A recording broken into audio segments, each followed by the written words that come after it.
My name is Loyal Woldridge, and I have the pleasure of hosting this evening. I'm a Kelowna City Councillor, and I'm the chair of the Regional District of the Central Okanagan, and it's a pleasure to join you all here this evening.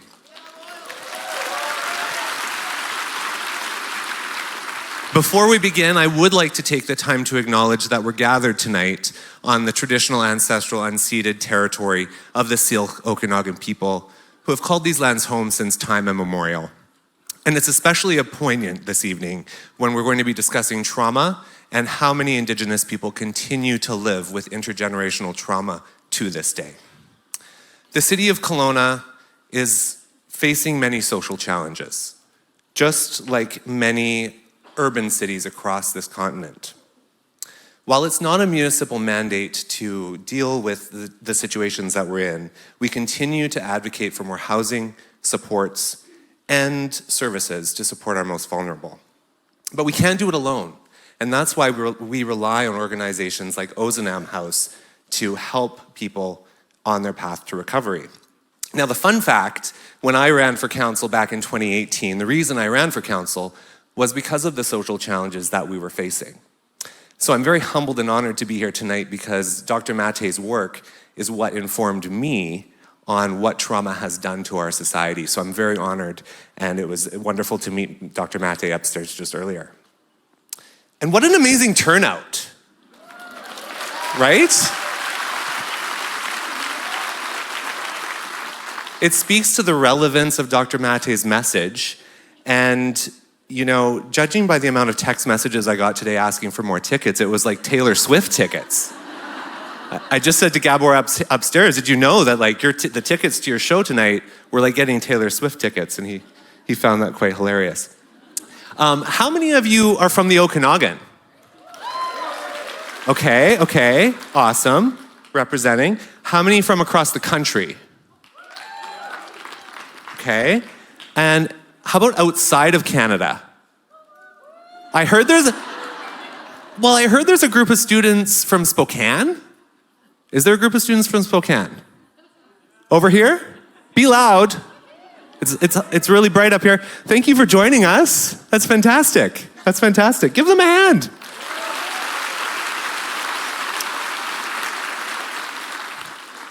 But this evening wouldn't be possible without the generous support of our sponsors and our community partners. Our platinum sponsor for tonight is the Peyton and Dylan Budd Memorial Fund, and I would like to welcome Lori Burma to this stage on behalf of Tom Budd, who is a local mental health advocate and continues to step up to support vulnerable people in their hardest times. So Lori is here to speak on behalf of Mr. Budd, and please welcome Lori to the stage.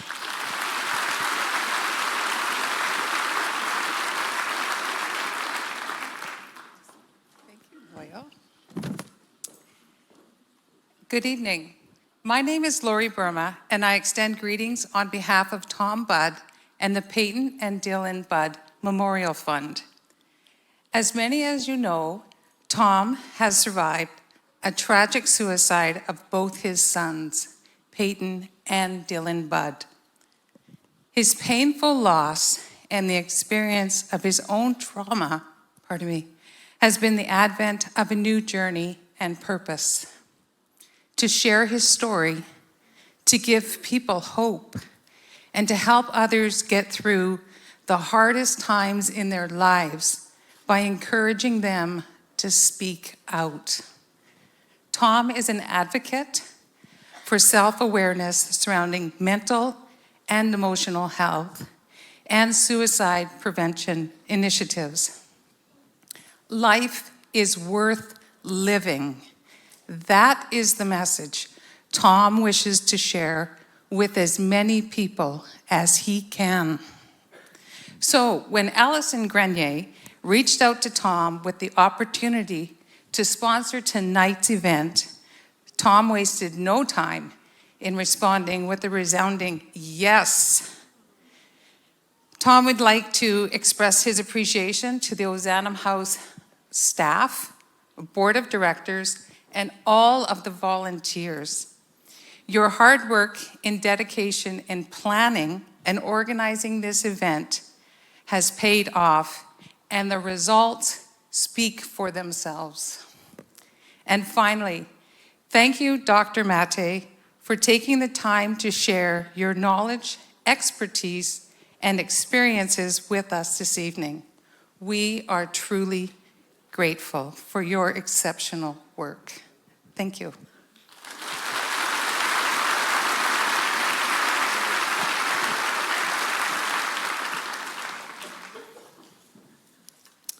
I'd also like to thank our gold sponsor this evening, the Space Center Storage, and our silver sponsor, which is Doak Sheriff Lawyers. Can we please have an applause for our sponsors?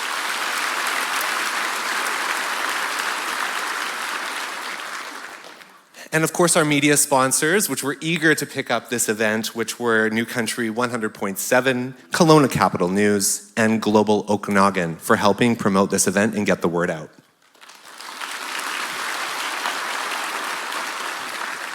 So tonight we're supporting Ozanam House, but there are many, many support services here in Kelowna that support folks that are challenging with mental health and substance use challenges, including Freedom's Door, Kelowna Gospel Mission, Rotary Kelowna, PharmaSave Downtown, and Remedies RX at KGH.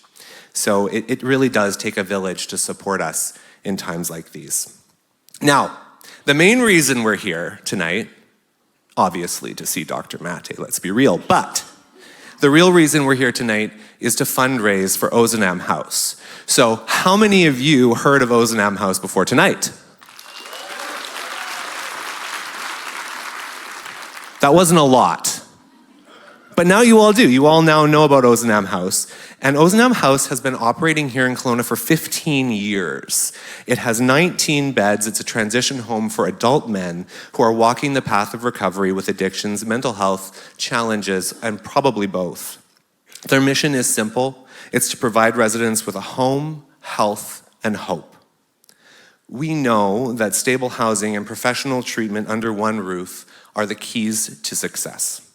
They've created an environment where residents can fully focus on their recovery and personal development while living in a safe and supportive community setting. Since opening their doors in 2007, they've helped over 800 men on their path to recovery in 15 years. 800 men!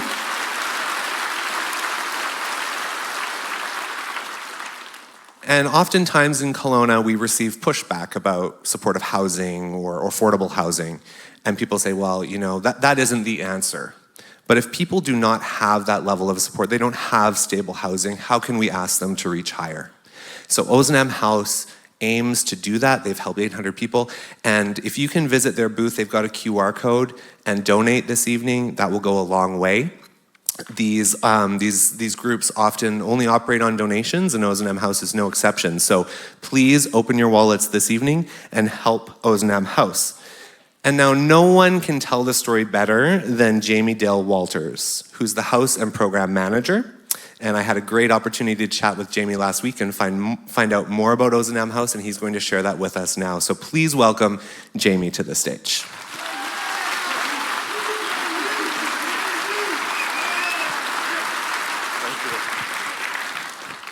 Thank you. Hello, everyone. Thank you for coming. As was mentioned, my name is Jamie. I'm the manager at Ozanam Recovery House.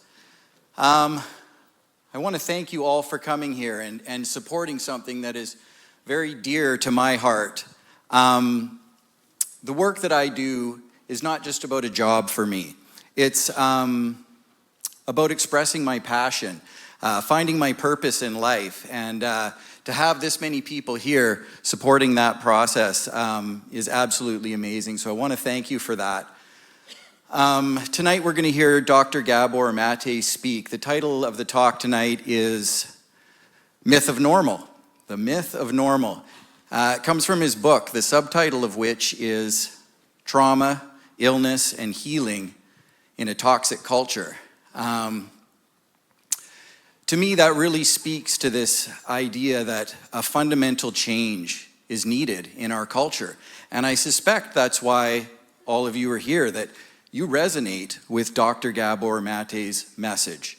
And I've been thinking about that, of course, as we've been leading up to this. And I've got to say, I'm having a real full circle moment here. 20 years ago, 2003, I was a younger man in Vancouver's downtown east side. And I was looking for a job as a mental health worker. And I landed a job with a nonprofit called the Portland Hotel Society. And the doctor at that society was none other than Dr. Gabor Maté. And at that time in 2003, the Portland Hotel Society had started a pilot project. They had partnered with Vancouver Coastal Health and started North America's first supervised injection site. And one of the things that caught me about the Portland Hotel Society and what they were doing was that they were always telling us that, yes, we are here, we're helping people, but we're not crusading to save people. They always impressed on us that we were learning how to be human beings, walking with other human beings. And I always reflected on how, well, then that means we're a part of the process. We're a part of this healing and this growth that's happening. And so also at that time, they would encourage us to go to workshops. So Dr. Maté, as we called him then, would put on these workshops and the staff would go to these. And it always impressed me that he was a doctor talking about trauma being at the heart of addictions, not some moral failing, not lack of willpower or something like that. And yeah, I found that amazing. At any rate, it was a wonderful time to be a part of mental health. And I'm grateful that I got to be there in that place at that time, experiencing that. So that went on. So for 10 years, we were doing that work. And in 2013, 10 years later, I got the opportunity to present these ideas to the board of directors for Ozanam Recovery House and share with them some of the ideas, the things I had been learning, the experiences I'd had. And they said, that is exactly the direction we would like to take this house. And so 3 weeks later, I was hiring a moving truck and moving my family from my hometown in Vancouver up to Kelowna. Now, one of the things that we really like to cultivate at Ozanam is this idea of change, and that change happens inside. And so mainly what we're trying to do at Ozanam, we have our programs and the things that we do, but ultimately it's about creating space for guys to find their passions, to find their purpose in life. And really, we can't do that without the core staff. Gabor talks about this all the time, about compassion, to be able to listen to someone with compassion, to be able to be seen in your pain. And that's what we have there at Ozanam. And it creates a little bit of family. Most of our guys come from broken homes, and we like to, it's almost like a healthy, whole family there. And so I'm reminded of a quote from Mother Teresa. So she said, if you want to change the world, go home and love your family. And I feel like that's what we've been able to cultivate in these last 10 years at Ozanam Recovery House.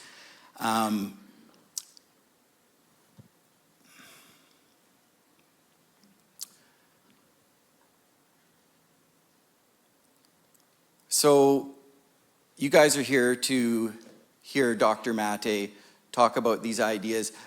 Actually, what I want to say about the family is that I feel it even still here. All of the guys from Ozanam House are here tonight. The staff are here. Yeah.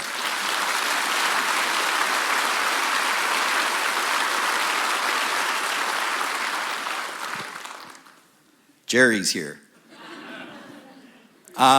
We have alumni here, many of them who have multiple years of sobriety. The board of directors and the staff. And so we have over 50 volunteers that have come to help and make this thing happen. We have Freedom's Door, Men's Recovery House here. We've got Caris Support Society, Women's Recovery here.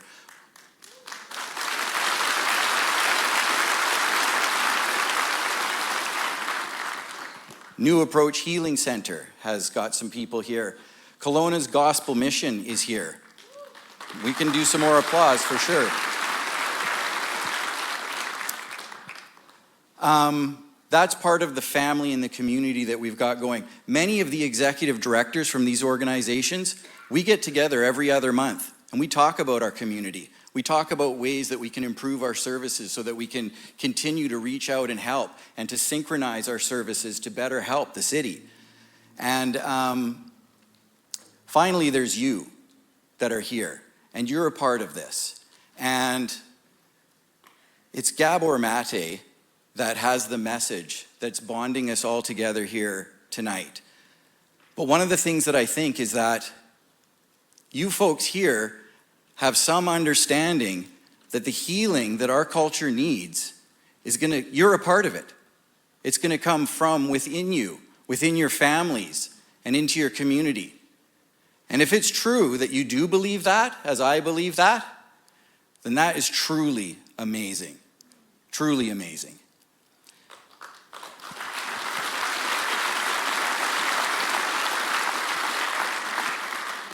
I'm glad to hear the applause on that because we are doing it. We are healing and we are growing.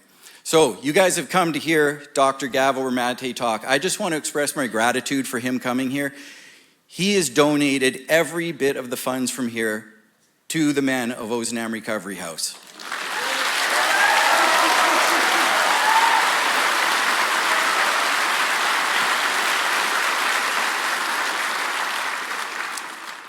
So generous, he even paid for his own airfare to get here.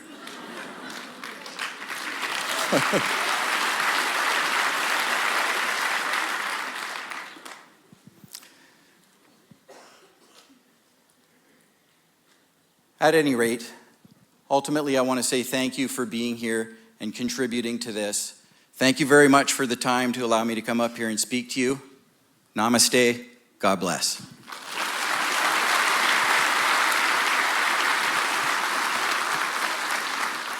Well, I have 9 pages of notes, and Jamie just did that off the top of his head.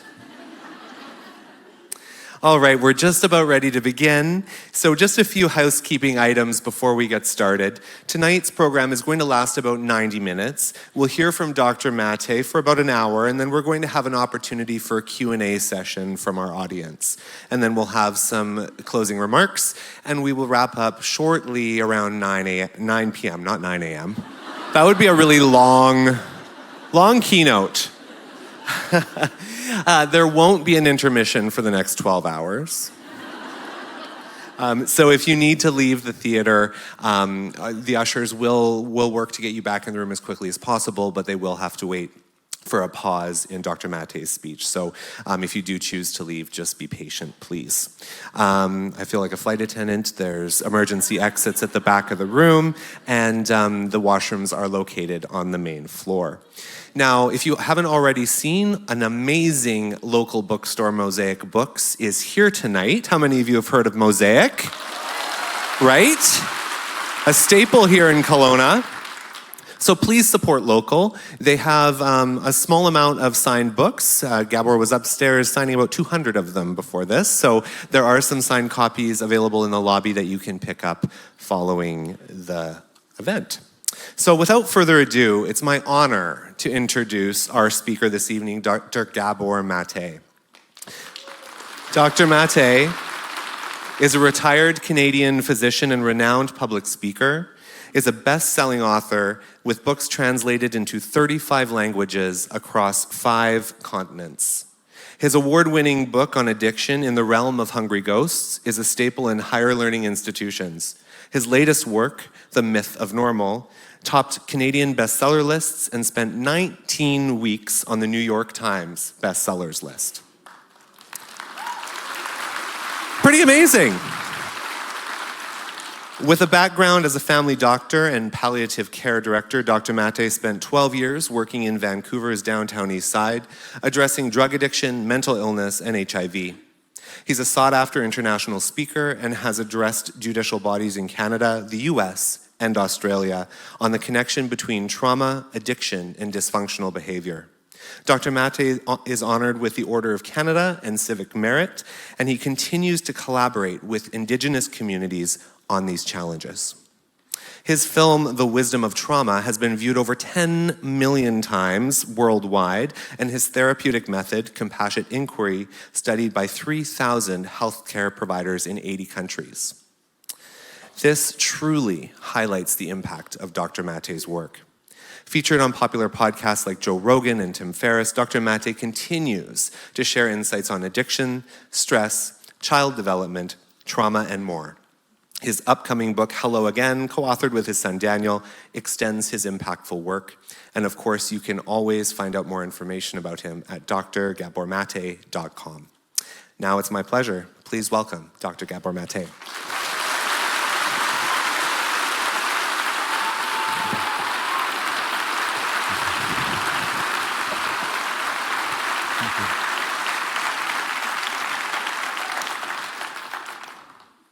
Thank you very much. I hope you can all hear me. Is that okay at the back? Yeah?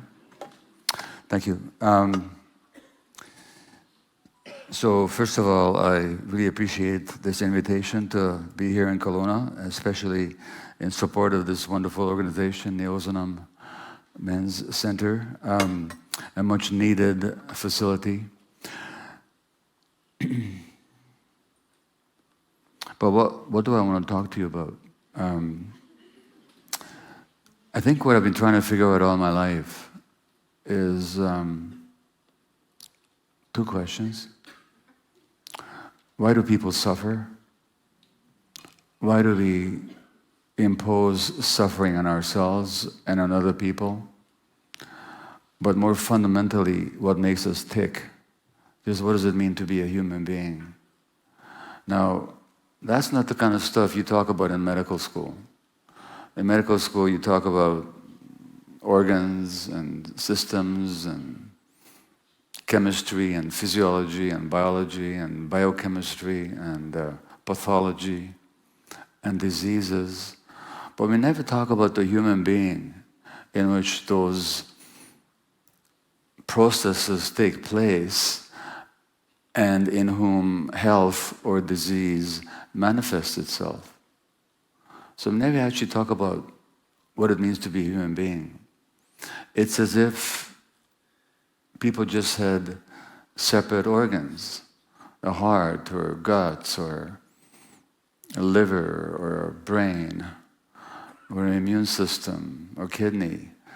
And for every one of those organs, there's a specialist that knows the pathology of that particular organ, but doesn't know anything about the human being in which that organ resides. And so we separate the body into these different parts. And this is in the medical mind, but also in the Western mind in general. And we separate the mind from the body, and we separate the individual from the environment. So I'm going to ask you a question. So in the last 5 years, if you've been to a cardiologist, immunologist, rheumatologist, respirologist, gastroenterologist, dermatologist, any kind of an ologist, just put your hand up, would you? Okay, well, a lot of sick people here. Okay. Now, put your hand up again if they ask you about any trauma in your childhood. Okay, I see one, maybe two, three hands. Put your hand up if they ask you about your relationship with your spouse and your friends. Yeah, one person. Two people, thank you. And maybe a few more because I can't quite see at the back. Put your hand up if they ask you about how you feel towards yourself as a human being, whether you like yourself or whether you don't. You got a good doctor, keep them. These questions that they didn't ask, maybe a more general one. Put your hand up if they asked you about stress in your life. A few more hands, but very few. Those questions that they didn't ask you, I maintain, had everything to do why you were at the doctor's in the first place. And I'm not just giving my opinion here. What's frustrating about all this, I'm telling you what science has taught us for the last 150 years. Nothing I'm going to say to you tonight, I cannot document in scientific studies. So my critique of the Western medical model is not that it's too scientific, is that it's not scientific enough. It excludes whole swaths of science that doesn't fit in with its ideology. In 1870, there was a French neurologist called Jean-Martin Charcot, neurologist, psychiatrist. He first described multiple sclerosis. And he said, this is a disease rooted in loss and grief and vexation, he said. In other words, trauma and stress. In the 1890s, the great Canadian physician, Sir William Osler, whose name is still revered in Canadian medical history, and is considered to be possibly the greatest medical teacher of all time. He said that rheumatoid arthritis was rooted in stress. 1870, a great British surgeon, James Paget, whose name is still revered in medical circles, said that breast cancer had a lot to do with a woman's emotional states. Now these pioneers, they didn't have any science to back it up because the science didn't yet exist. They just saw what they saw. Since then, whether you look at breast cancer, whether you look at multiple sclerosis, whether you look at rheumatoid arthritis, there's been oodles of research linking these conditions to stress and trauma. And not only are the links established, even the physiology of how these emotional factors affect the physiology of the body, they've been worked out minutely. And the average medical student doesn't get a single lecture on this. To this day at UBC, or almost anywhere. This center, on behalf of whom I'm speaking tonight, deals with addictions.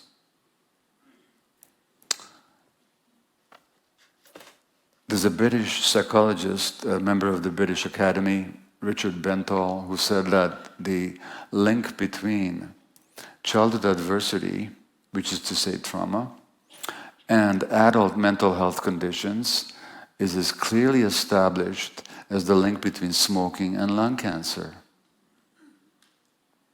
The average medical student does not get a single lecture on trauma. So I may as well entitle tonight's talk, Everything They Didn't Teach Me in Medical School.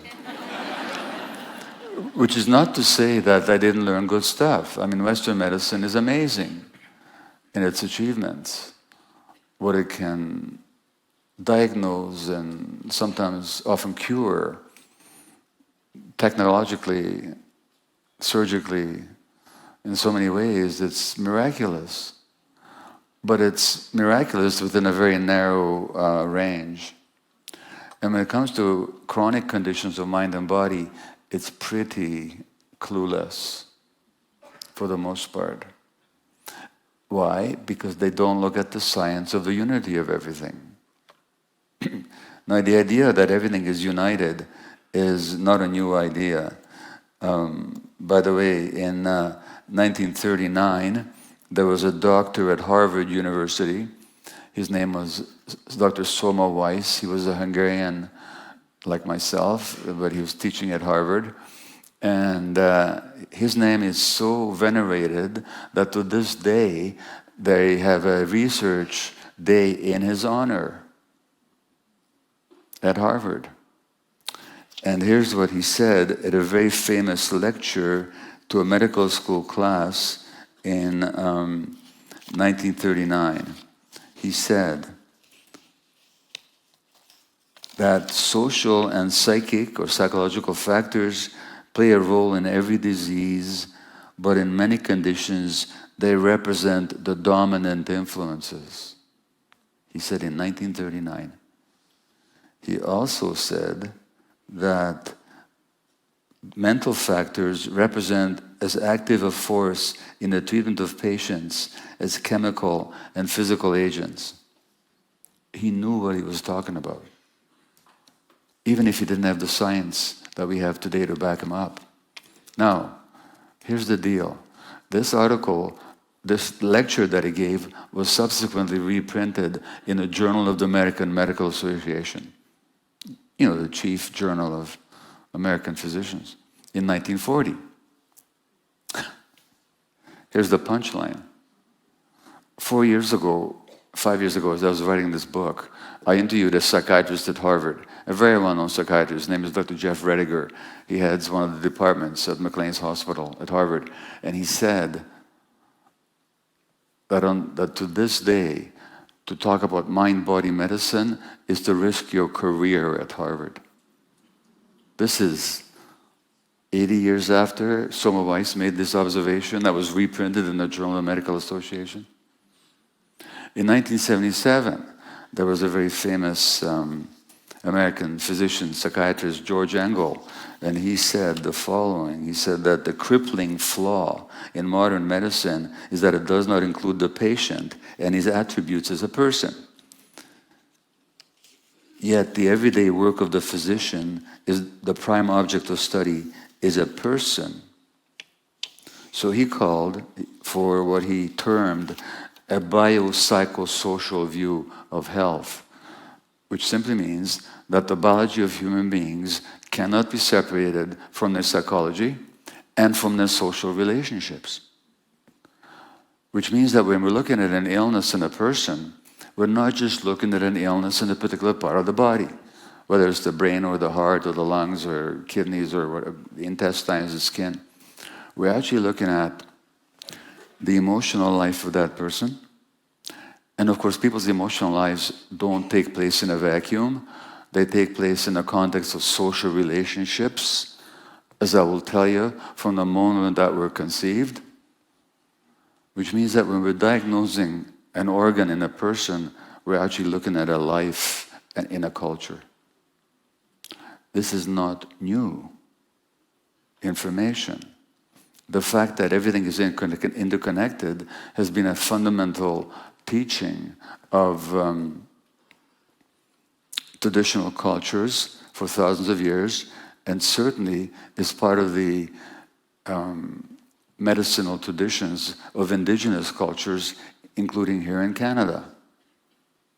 So a friend of mine, a doctor, a physician, trained as a psychiatrist as well, I think, Louis Mel Madrona, who is of part Sioux, Lakota Sioux origin, told me that in his tradition, the Lakota tradition, when somebody gets sick, the community kind of says, you know, thank you. Your illness is manifesting something about our whole community. So your healing is our healing. You're just the sensitive one. You're the canary in the mine. So this interconnectivity of everything is not some major scientific breakthrough. It's what people have always known. It's more like we've forgotten it. In the West, we've forgotten it. But scientifically, we've demonstrated it. The Buddha, you know, in ancient India, 2,700 years ago, said, contemplate the nature of interconnected co-arising during every moment. In other words, everything co-arises, everything arises in unity with everything else.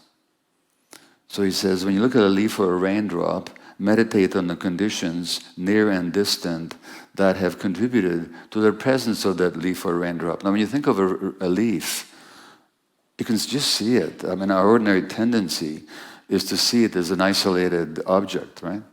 Hanging on a tree. Is it? It contains the sun, for God's sakes. Photosynthesis, without which it wouldn't be green. It synthesizes light. It contains the sunlight. It contains the earth, from which the minerals are derived that make up the substance of the leaf. It contains the sky, the rain, the water. So in that leaf, there's the whole world. The leaf might also reflect the activity of humans or animals. And in the same way, we human beings are part of that whole big thing. And you can't disconnect these parts of ourselves. And so, when I first became interested, well, I'll tell you my route to all this. So in medical school, I learned a lot of good stuff, physiology and pathology and so on. But nobody taught me about the human being. But in family practice, you can't help but notice things if your eyes are open. And as a family physician, you do have an advantage over the specialists. They know a lot more about some particular organ than you ever will, and its treatment when pathology shows up, but they don't know the person. Whereas I got to see people before they got sick. I got to see them in the context of their families. I got to see them in the context of their multi-generational family histories. And I began to make certain connections. And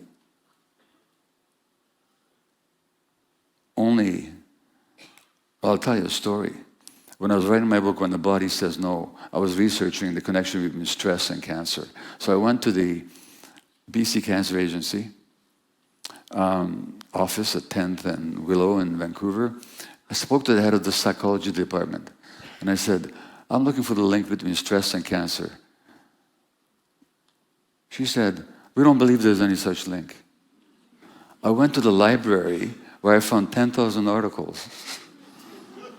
I don't know, 10,000, maybe only 500, I don't know.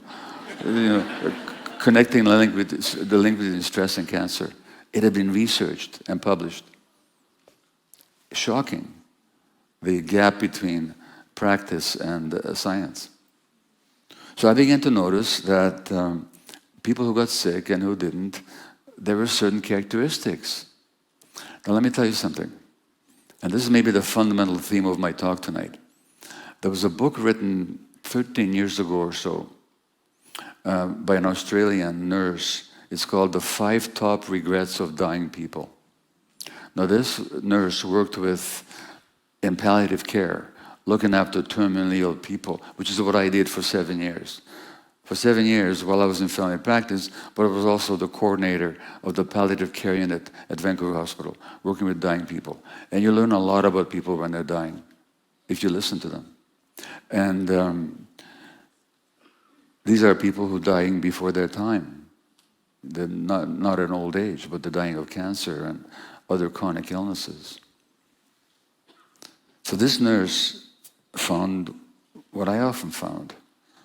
You know what the top regret of dying people is? That they weren't themselves. That they tried to fit in with other people's expectations, that they suppressed who they were for the sake of being accepted by others. So they weren't their genuine self. That's the top regret of people who die before their time. What I can tell you is that not only is that the top regret, but that suppression of the self is actually a significant cause of illness. It's why they were dying. And I'll say something more about that later. So I began to notice these patterns of who got sick and who didn't. And then I had to deal with my own stuff because I was in my 40s, I had 3 kids. They were not happy. My marriage was very stressed. And at a certain point, I had to start asking, well, what's going on here?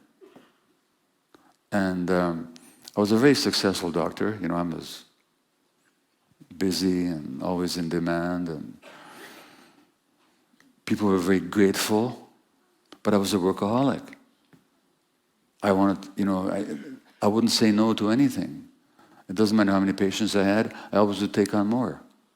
Doesn't matter how many pregnant women I was already looking after. I'd take on one more if they wanted to come to me. I couldn't say no. So I had to start asking myself, well, what's going on here? And what's going on with my kids? And then, in my mid-50s, while I was working at palliative care, I discovered ADHD, attention deficit hyperactivity disorder, or ADD, whatever you want to call it.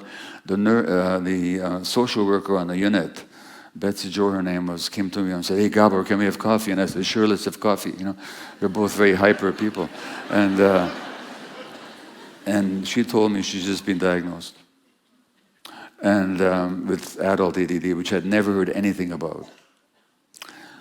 And 5 minutes into the conversation, I realized why it was with me that she had asked to have coffee with. So, you know, I self-diagnosed and I saw a psychiatrist and they agreed and so on. But I never bought into the idea, which is the major medical position still now, that this is some kind of a genetic brain disease. I just didn't buy it. I didn't have any science to back up my suspicion, but I just didn't buy it. And here's why not. Because the absent-mindedness, the tuning out that I was so accustomed to, I realized was not a disease, genetic or otherwise. What was it? If I were to stress any of you right now, you'd have 3 healthy options. First thing is you could ask for help. There's hundreds of people here. If I was bugging you, you could ask for help. Or you could stand up and tell me to back off. You could fight. Or you could leave. So help, which is what children do first. Young animals, they run to the parent. Or you fight back, or you escape. What if you can't? What if I was stressing you, putting you under great strain, but you couldn't either stand up and defend yourself, escape, or ask for help? Then your brain would tune out as a way of protecting you from the stress. So it's just a defense mechanism. And that's what I knew, that's what I understood. And when I thought about my own infancy, and I'm not going to go into details here, but I was a Jewish infant under the Nazi occupation of Hungary. I spent my first year in that very threatening, dire, wartime environment. My mother was a very stressed woman, and terrified actually, as you can imagine. Grief-stricken, because her parents had died in Auschwitz and so on. What do you think her states of mind was? Her states of mind was one of terror, fear, and stress. Now, here's the thing. I'm going to read you a quote here. The child is very open and can feel the pain and suffering going on in its immediate environment. The child is aware of its own body and can also feel the tension, rigidity, and pain in the body of the mother of anyone else he is with. If the mother is suffering, the baby suffers too. The pain never gets discharged. So what do I do with that as a 1-year-old? Or as an 11-month-old, as a 6-month-old? I tune out. But when am I tuning out? When my brain is developing. And nobody ever taught me about brain development either in medical school. They still don't. But let me read you something about that. And in case you're wondering why I'm wandering all over the place, from illnesses to ADHD to this, believe me, it'll all hang together for you. But then I finish. Okay? But anyway, here's how the brain develops. Because what I'm talking about, people, here is what creates us as human beings. How do we get to be who we are? What makes us believe what we believe? What makes us act to what we act? What makes us sick? What keeps us healthy? And to understand all that, you have to understand the context in which human beings develop If you were a gardener, for God's sakes, and the plant wasn't growing as fast as you wanted it to, you could go out there and yell at it, "Grow up already!" Well, good luck with that one. Or you could ask yourself, what conditions does it require for healthy development? And that's all I'm talking about. And if those conditions in the early years are not right, then all kinds of stuff, excuse me, all kinds of stuff will follow later on. So how does the brain develop? See, when we talk about brain diseases, mental health conditions, addictions, as diseases of the brain, maybe not. Maybe they're the outcomes of stuff that happened to the brain as it was developing. Maybe they're not genetic at all. In fact, there is no proof that any mental health condition is genetically determined. There's no gene that if you have it, you're going to have this mental health condition or that. Depression, anxiety, ADHD, psychosis, whatever. Addiction. No proof whatsoever. There's no group of genes that if you have them, you're going to get this disease or that disease or that disease. Nobody's ever found any such genes. Whenever they think they did, front page newspaper reports, when 2 years later they have to revoke the findings because they weren't accurate, that's in the back page of the newspaper. So the population believes that everything is genetic. Whereas there's very few genetic diseases. There are some. If you have a certain gene, you might get a certain disease. For example, there's a disease called muscular dystrophy. If you have the gene, you'll have the disease. Very rare. It's in my family. My mother had the gene. She died with it. My aunt had it. Same thing. But those diseases are very rare.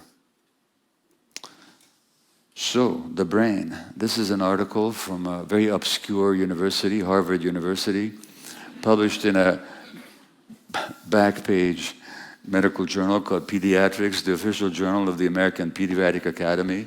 That's why most doctors don't know about this stuff, because it's published in the major journals. And I'm not critical of my colleague physicians. They're very dedicated people and they do their best. But they're working in a scientific vacuum because of what they're not taught. So, the brain. The architecture of the brain is constructed through an ongoing process that begins before birth. Now, what does that mean? It means that already what happens in the uterus is shaping the development of the brain. Now, let me ask you another question here. How many of you here have been pregnant and been to a doctor's office? Just raise your hand, would you? Okay. I'm sure that when you visited the physician, you were asked about your diet, perhaps, and you were weighed and they measured your blood pressure, they took blood tests, ultrasounds. How many were you asked about your emotional state? Very few hands. I'm glad, but a small minority. And yet the emotional states of the mother have a significant effect on the infant, as we know from all kinds of scientific studies. Because when a woman is stressed, for example, the stress hormones, adrenaline and cortisol, go through to the baby. That affects the baby's brain development. When the mother is stressed, the baby's heart rate is different. We've seen that on heart rate studies. When women are stressed or traumatized during pregnancy, that changes the genetic functioning of their infants. We know that too. So, go back to the brain. But I've lost it. Oh, no, here it is. Okay. The architecture of the brain is constructed to an ongoing process that begins before birth, continues into adulthood, and establishes either a sturdy or a fragile foundation for all the health, learning, and behavior that follow. Not some of the health, learning, all the health. The foundations are established during the period of brain development, from in utero until adulthood. The interactions of genes and experiences literally shapes the circuitry of the developing brain. In other words, the physiological circuitry, the chemistry of the brain, the connectivity of the brain, which systems develop and how well, is determined by the actions of the environment on your genes. And it's critically influenced by the mutual responsiveness of adult-child relationships, particularly in early childhood years. In other words, the most important influence on the brain development of the child is the quality of the relationship with the nurturing adult. And I'm not talking about how much the parents love their kids, because they do. I mean, I remember having oceanic love for my children when they were asleep. And you know the feeling. Next morning, So we're not talking about how much love the parent feels for the child. I'm talking about to what degree is the parent capable of being emotionally present for the child.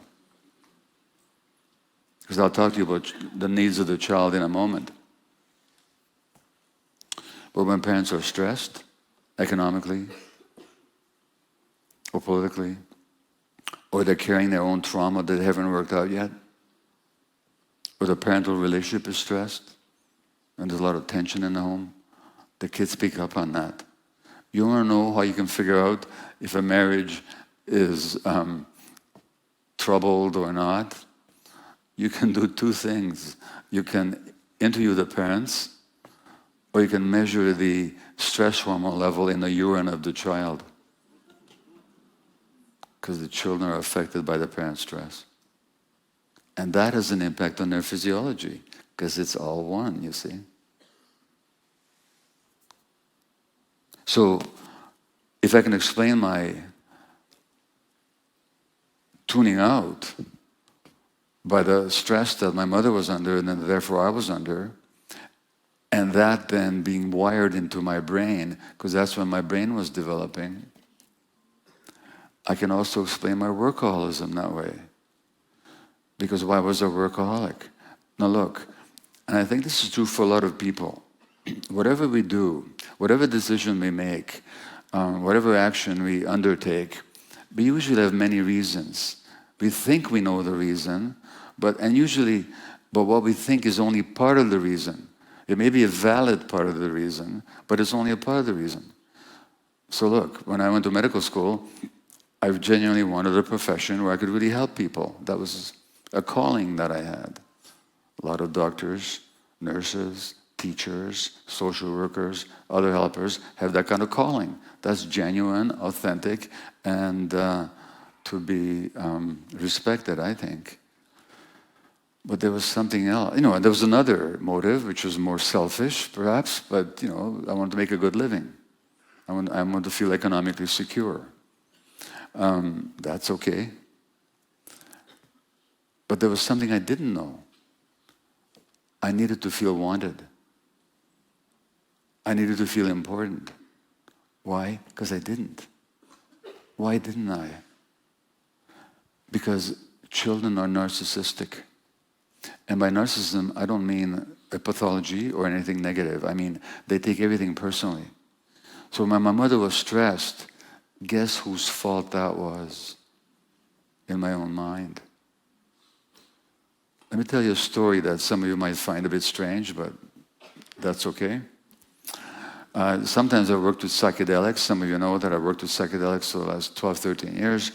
They're a useful healing modality in many cases. They're no panacea.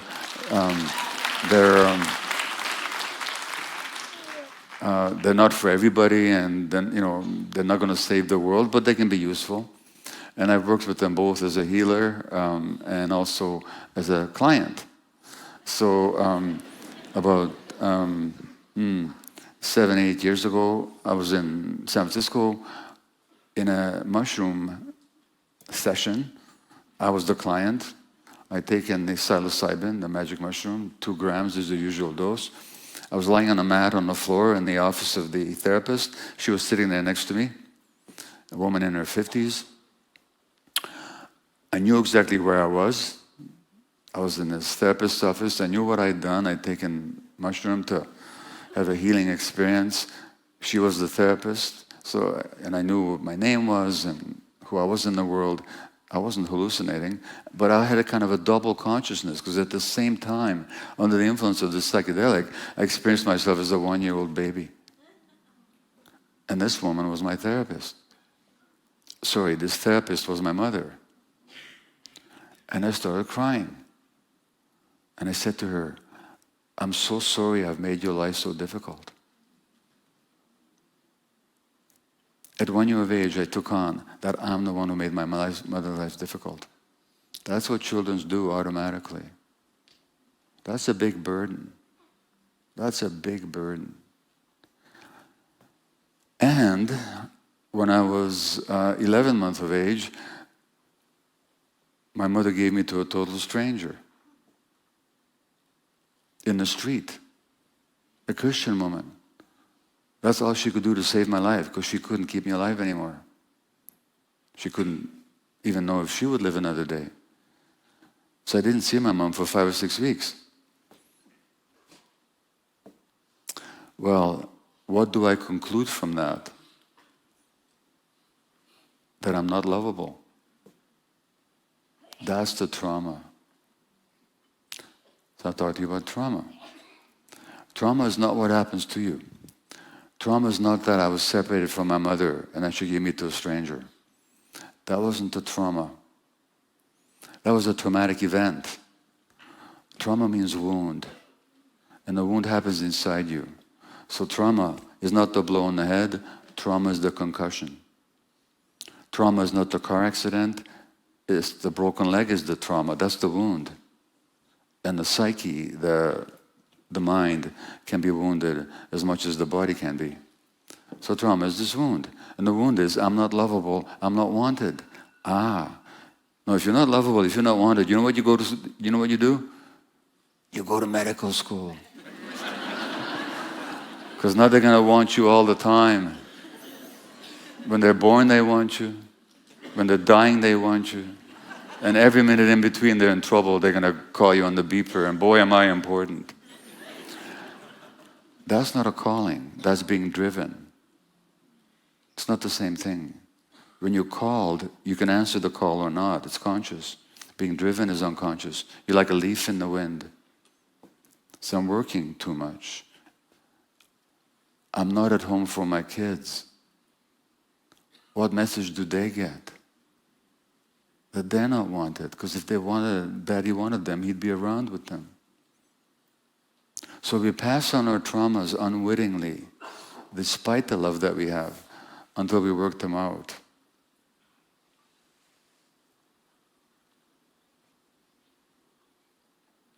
There's one more thing. I opened this book, The Myth of Normal, with an episode. If you read the book, you know the story of me arriving home from a speaking trip when I was young and stupid, maybe 6 years ago when I was 74, okay? And the trip had gone very well, and I was very happy, and I even got bumped up to first class by Air Canada. So I was just feeling peachy keen until I landed at Vancouver Airport, and I got a text from my wife who was supposed to pick me up, and she says, I haven't left home yet, do you still want me to come? And I go into a rage. All my joy disappears, and I'm just this, I text back, never mind. And you have to picture the indignity of this. I had to take a taxi home, 15 minutes in a taxi, who can stand it, Anyway, and when I get home, I'm not even looking at her. And for a whole day, I barely grunted at her. I was in withdrawal, in a rageful withdrawal, until she finally said, knock it off already. So I did. But that was progress, because years before, it might have taken me weeks to knock it off. Now, what was going on? What was going on is that I perceived myself as abandoned and unloved. That wasn't what happened. What happened was my wife is a painter. She's an artist, and when she's painting, nothing else exists. That's just what artists do. I've only known this for 50 years. But what got triggered was the memory of being abandoned by my mother. Even that was an abandonment, but that's the only way I could perceive it and interpret it. And when I saw my mom again, after 5 or 6 weeks of separation, she told me, you wouldn't even look at me for several days. Which is a defense mechanism of the brain. It says, you were so hurt when you were abandoned that you never open yourself up again. You'll never make yourself so vulnerable again. So you're going to withdraw. Now, I bet there's a lot of people in this room who are in relationships, and when there's a problem, when you feel some pain, you probably withdraw in the same sullen way that I did. How many of you recognize that in yourself? Yeah, quite a few. Well, what you're talking about is your early childhood history. I don't recall being separated from my mother, but I remember it. There's a significant difference. Recall means you can call back. You can recall what you did last night, what you did at age 5 at a party. But that's only one kind of memory. There's another kind of memory that has no conscious, episodic recall associated with it. It's just the imprint of emotional experiences ingrained in your brain. And the part of the brain that recalls doesn't develop till about 3 years of age or later. But the part of the brain that remembers the emotional imprint, that's there right from birth. So when something happens today that vaguely resembles what happened way back then when you were a helpless child, all those emotions come flooding in. And that's another aspect of trauma. First of all, it's not the event that happens to you, it's the wound that you sustained, in my case, the belief that I wasn't lovable. Another aspect of trauma is that it makes us hard to be in the present moment because we're always reacting to the past. We have this word that we use called being triggered, trigger. Well, that's an interesting phrase, isn't it? Language is really interesting. I did used to be an English teacher before I went to medical school. I taught high school for 3 years. I decided that was way too stressful, so why don't I go work in the downtown east side instead, you know?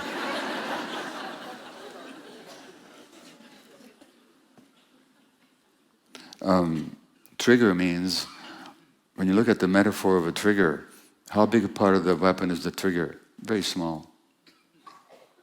There has to be ammunition there and an explosive charge. So when you get triggered, guess what? The ammunition and the explosive charge that you've been carrying all of a sudden sets off.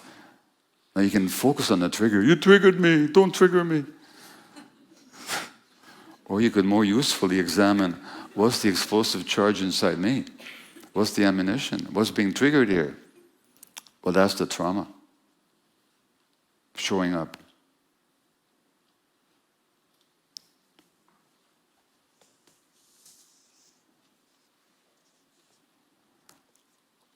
Now I'm going to read you, I talked to you about this regret, this top 5 regret of dying people, and the top one being that they weren't themselves.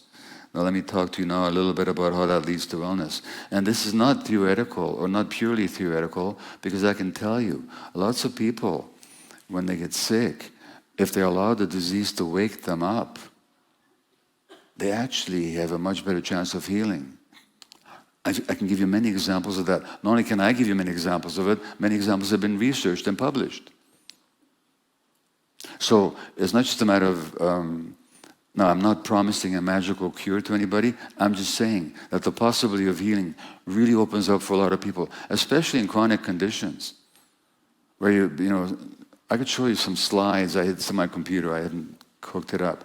A young woman who came to a talk I gave in London, England 5 years ago, and she had this condition called lupus. It's an autoimmune disease where the immune system attacks the body itself. It's like if the Canadian Army invaded Canada.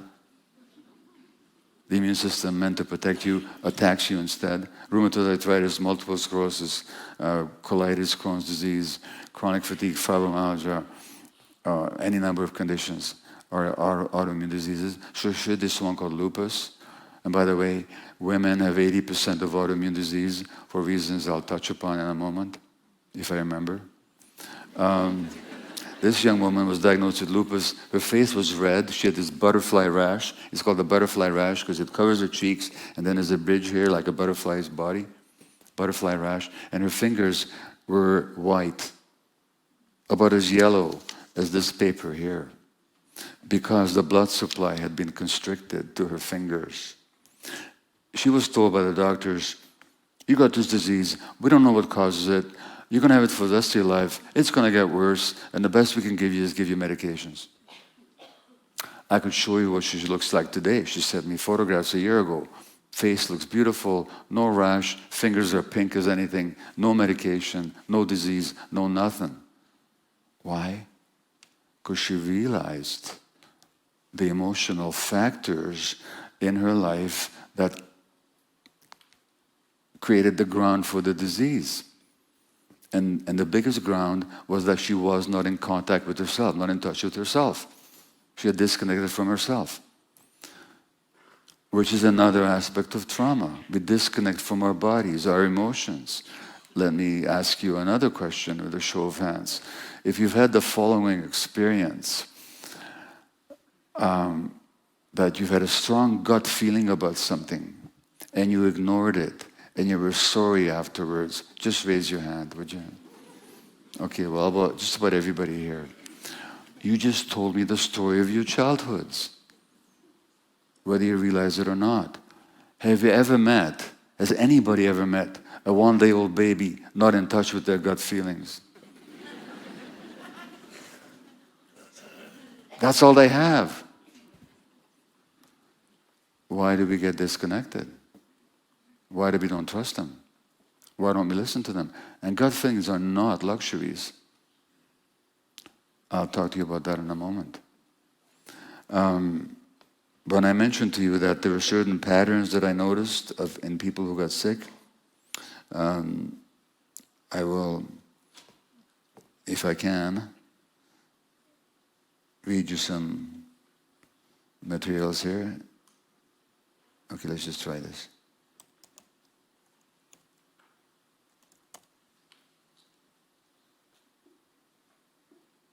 Okay. I'm sorry, let's try this one more time.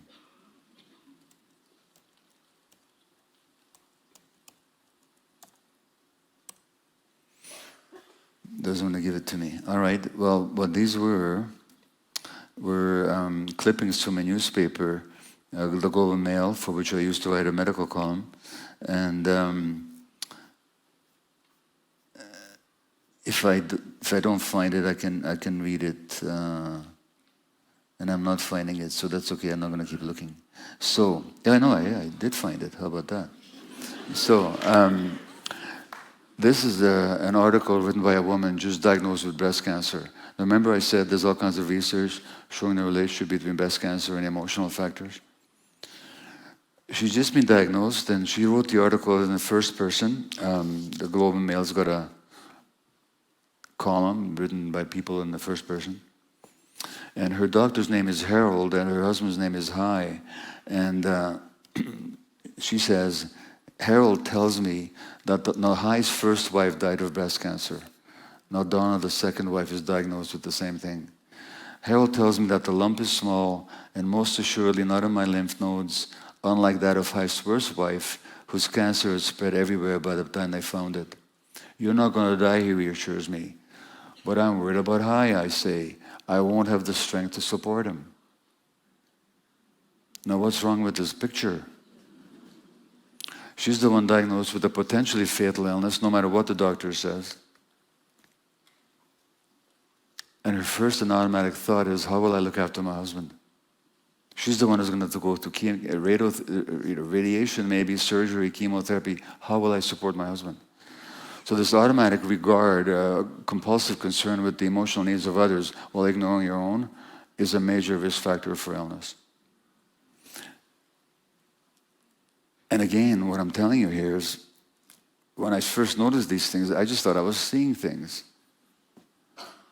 Turns out other doctors had seen it, had researched it, and found the same thing, just that nobody ever told me about that. The second, these are the other three. I'll read your obituaries, and which are fascinating, because very often what people praise in the prematurely deceased is precisely what caused their death, but they don't realize it. So here's a doctor who, age 55, died of cancer in Toronto. Never for a day did he contemplate giving up the work he so loved at Toronto Sick Children's Hospital. He carried on with his duties throughout his year-long battle with cancer, stopping only a few days before he died. Now, a friend of yours got diagnosed with cancer. Go back to work. Don't take any rest. Don't look after yourself. Nothing. Just keep working until you drop. So this automatic and rigid concern with duty, role, and responsibility rather than the needs of the authentic self, that's another risk factor for illness. And I can certainly relate to that one. I talked to you about my workaholism. The third characteristic is illustrated by this obituary written by a grateful husband whose wife died of breast cancer, again at age 55. And the husband writes, in her entire life, she never got into a fight with anyone. The worst you could say was phooey or something else along those lines. She had no ego. She just blended in with the environment in an unassuming manner. Now, I'm sure many of you here who are married, sometimes you wish that your partner would blend in with the environment in an unassuming manner. But not if they want to stay healthy, because what's being described here is the repression of healthy anger. And let me tell you, there's such a thing as healthy anger. It's a boundary defense. If I were to tread on your toes, you better get angry with me. Get out. This is my space. Get out. That's healthy anger. I'm not talking about rage.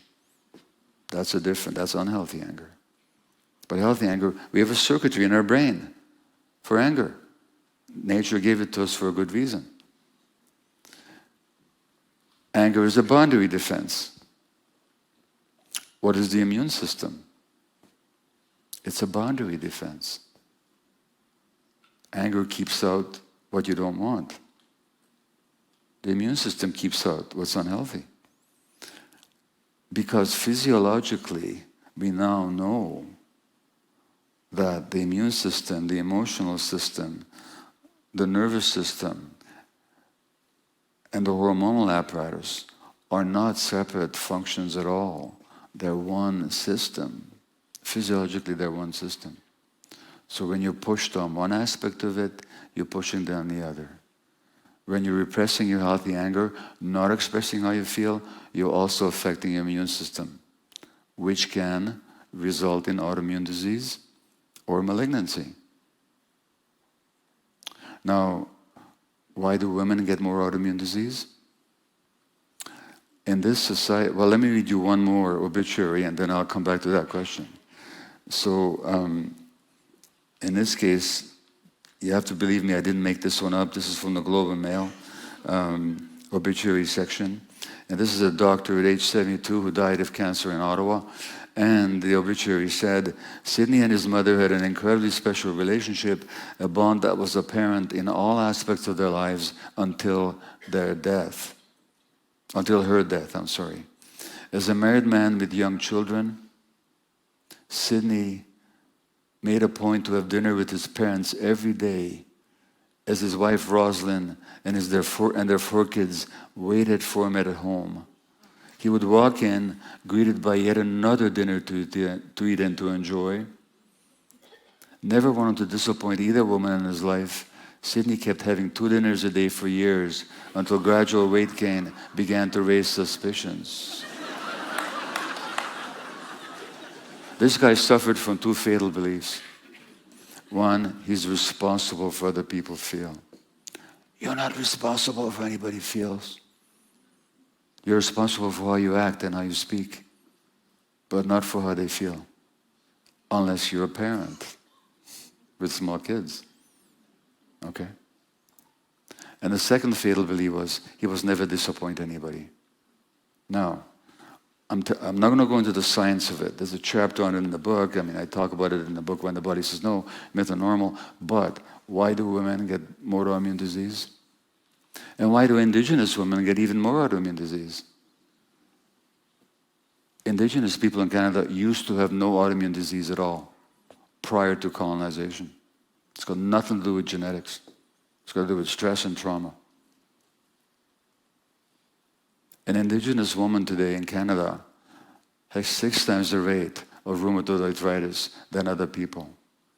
If you're indigenous, your rate is 3 times as high. If you're a woman and indigenous, 6 times as high. Well, why? Suppression. And in this culture, which is the gender that's generally expected to be nice, not to be angry, to look after the emotional needs of others, ignoring their own, feel responsible for other people feel and not disappoint anybody? Women. That's why women are more prone to autoimmune disease.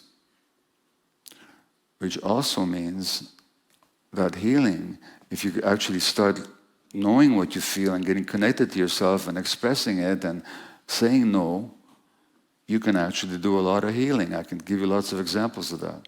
The disease can actually teach you. And I've talked to many people who said that this disease has been my greatest teacher. You all know the singer Sheryl Crow, I imagine.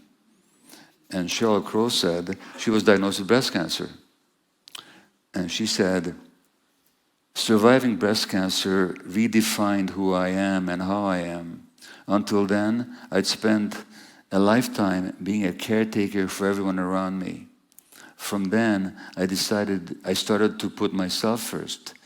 I used to have a voice in my head, at the back of my head, telling me that whatever I did wasn't good enough. Now finally, I've silenced those voices. So she allowed the disease to teach her. Why do people behave that way? Not deliberately. Here's the problem with us as human beings. Here's the problem. We think we're free.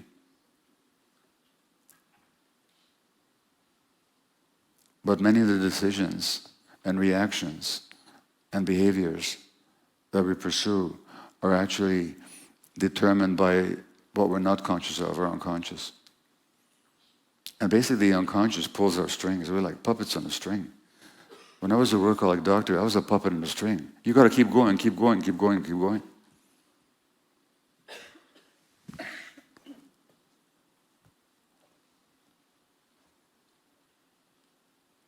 So what happens? Children have 2 fundamental needs. Well, they have several fundamental needs. I'll say something about them in a minute. But we do have the need to be attached to. Attachment means our connection with somebody else. Why do infants have a need to attach? Because otherwise they die. So mammalian creatures, whether they're rats or horses or whales or elephants, wolves, they're wired to attach. Our brains are wired to love and to be loved, to be cared for. We have a circuitry for anger. We all have a circuitry for caring. Because without that, there's no mammalian life, especially not human life, because we're immature and dependent for much longer than other animals are. So that's one need we have, is for attachment, that connection. And that's a powerful need that we have all our lives, but it's never more imperative than in early childhood. But we have another need, authenticity. Auto, the self, being connected to our gut feelings, knowing what we feel, and being able to act on what we feel if necessary. Why is that necessary? We grew up, we evolved out there in nature until our species, Homo sapiens, has been on the earth for something like 200,000 years. A million years before then, there were other humanoid creatures. All that time, we lived out in nature until about 10, 15,000 years ago. And for many people, until much more recently. How long, if you look at the indigenous people of this land, how long would they survive out in nature if they're not in touch with their gut feelings? So that connection to the self is essential. Terrific. But what happens if the child finds or gets the message that if you have authentic feelings, you're not acceptable to the parents? We don't do anger in this house. Now everybody says I quote him out of context. I'm not quoting him out of context. Jordan Peterson, a Canadian psychologist, writes in his book, 12 Roots for Life, that an angry child should be made to sit by themselves till they come back to normal. Anger is not normal, you see, in a 2-year-old. I'm telling you, if you're the parent of a 2-year-old, if you don't make them angry, you're not doing your job. Because they want to crawl out into the winter with no clothes on. No, you don't. It's not a democracy. You don't get to vote on that. They want a cookie before dinner. No, you don't. So what do you do when you get frustrated? If you're like me, you might throw a tantrum. So does the 2-year-old. But then you can't be with me. Another child has, more commonly, if the parents are stressed, the child picks up on that. Like I told you before, the child will suppress themselves not to add to the parent's stress. Will even take responsibility for the parent's stress. So they push down their own needs and their own feelings. So now there's a choice the child has to make. Not a conscious choice. This is not deliberate. I can have authenticity or I can have attachment, but I can't have both. Now what? Guess what's going to get sacrificed? The authenticity, the connection to ourselves. And that's why you all put your hand up on the gut feeling question. That's what happened to you. And it's not because your parents didn't love you. Because they couldn't see you. They couldn't hear you. They couldn't connect with you on a deep level. Because the children have 4 needs. One is for that strong attachment relationship, absolutely secure and stable, where they're welcomed, celebrated, not for what they do, but for who they are. Number 1. Number 2, rest. In other words, they don't have to work to make their relationship work. They don't have to be successful, good, pretty, cute, compliant, obedient, anything. They can just rest, knowing that they're going to be loved, accepted, and understood no matter what. That's a need of the child for healthy development. The third need is to be able to experience and express and have understood and validated all our emotions. Now, we're wired for emotion. We're wired for love. We're wired for anger. We're wired for fear. We're wired for grief, for playfulness, for curiosity.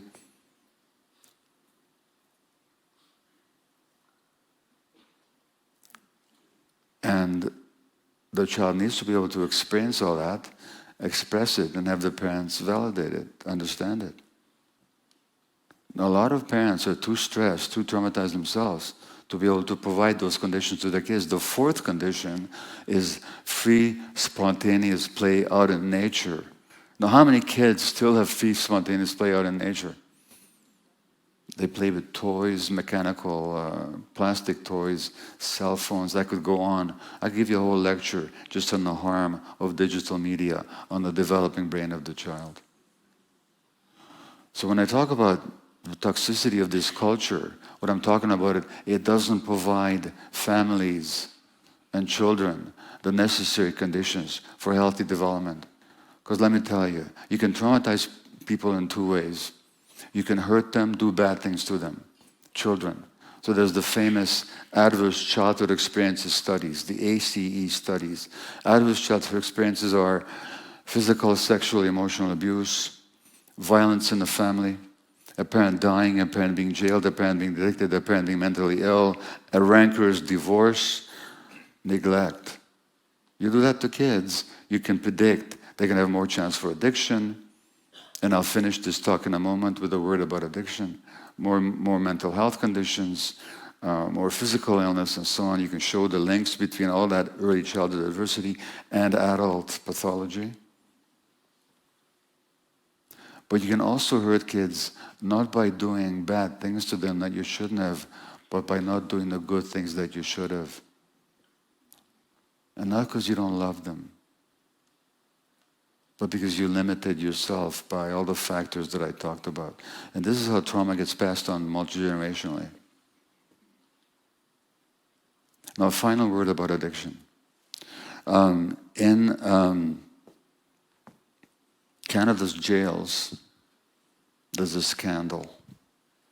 The scandal is that 50% of the women in Canada's jail are Indigenous. They make up 5 or 6% of the population. 30-40% of the men in jail are Indigenous. Why? Often, I was in, I'll show you this bracelet that I'm wearing. I never thought I'd ever wear a bracelet. It was given to me 2 months ago up in Haida Gwaii, where I gave a workshop, a trauma workshop for the Haida people. A 75-year-old woman came up in tears towards the end of the workshop, wanted to work with me. She told me that she'd forgotten her Haida language. She used to speak it fluently until she was 5 years old. And then she forgot it. I said, well, they must have scared you. She said, first day I went to school, I spoke my tribal language. They took a stick and they beat me. I know other Indigenous people who, when they spoke their language in the residential schools, this is when I was a teenager. I had no idea this was going on in this country. A kid would speak their own language in the school, they'd have a pin stuck in their tongue. Here in British Columbia.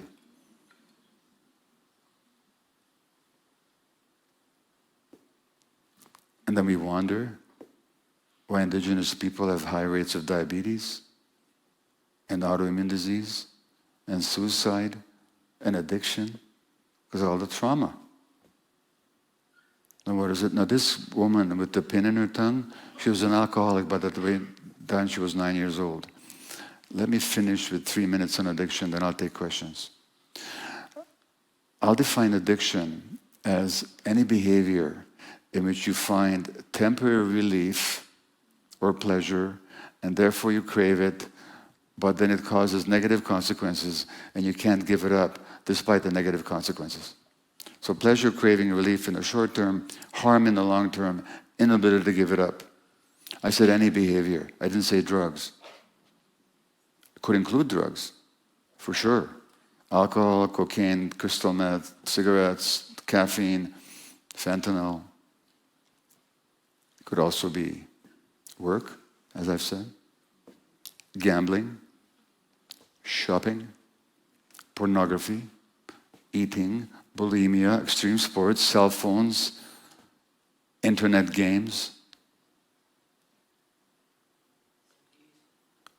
According to that definition, let me ask you, how many of you would acknowledge that at some time or another in your life you had some kind of an addiction? Just raise your hands. Again, most people. Now, if I asked you, I'm not going to right now, just for sake of time, not what was wrong with the addiction, but what was right about it. You know what you tell me? What people tell me all over the world? Stress relief. It numbed me out. Temporary escape. A sense of control. A sense of belonging. I felt more alive.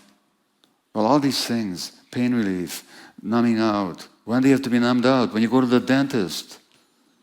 When it's going to hurt. That's why you have to numb out. How come on God's green earth, with everything that's available to us, you didn't feel alive? Something happened. You got disconnected from yourself. These are all forms of emotional pain. And my mantra is, don't ask why the addiction, ask why the pain. And if you want to understand why people are in pain, don't look at their genes or their brains, for God's sakes. Look at their lives. In the downtown east side work for 12 years, there wasn't a single female patient who had not been sexually abused as a child. And these are not just my findings, these are statistics from all over the place. So, where am I coming to? It's all one, you see. Our minds and bodies are one. And they're one with the society that we live in, and the relationships that we have, and how we treat each other, and how we think about ourselves as human beings, how we like ourselves and don't like ourselves, how much trust we have in the world or how much fear we have in the world, how much pain we carry. These are all determined by what happens to us in this life. We don't have to stay unconscious puppets. Some of you might remember the story of Pinocchio. Some of you, how many do? Pinocchio? Oh, good, yeah. Well, wonderful children's story. And Pinocchio is a puppet, of course, who wants to become a real boy.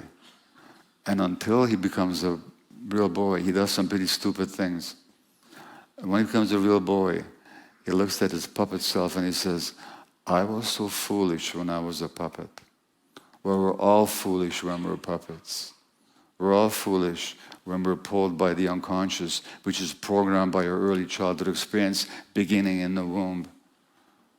The point is we can get liberated from that. We can heal.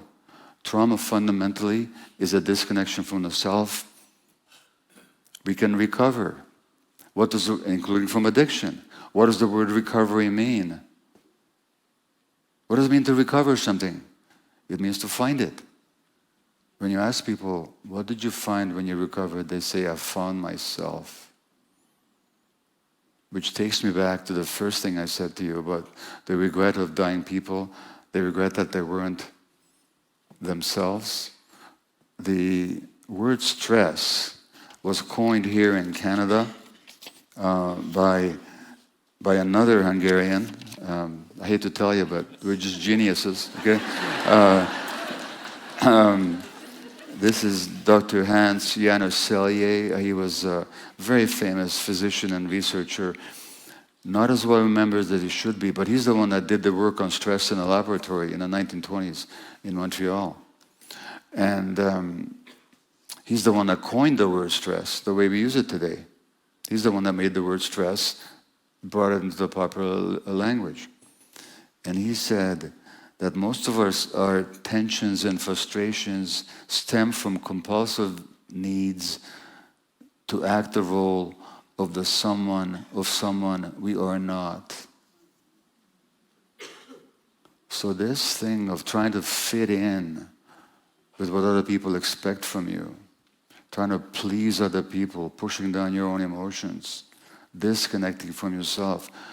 We were programmed into it in childhood, and we live in a society that keeps demanding it. And I'm telling you, the way to health is to recover that self, to reconnect to it. Thank you.